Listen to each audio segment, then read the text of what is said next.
Good morning, everybody. Ma Terry here, and we're going to wash dishes in our van. All right, so I'm going to go through it step by step. All right, so this is my trash bag. I bought some stuff yesterday. Perfectly good bag. I can use it for my trash, and when it's filled up, I'll take it to the dump. Okay, then I went to Gringo's and I had a burrito and I have leftover napkins.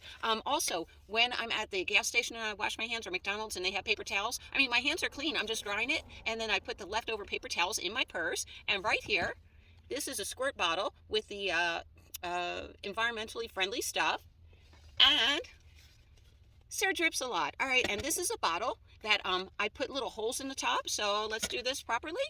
There we go. All right, so my process is simply put some water here, a little bit of soap here.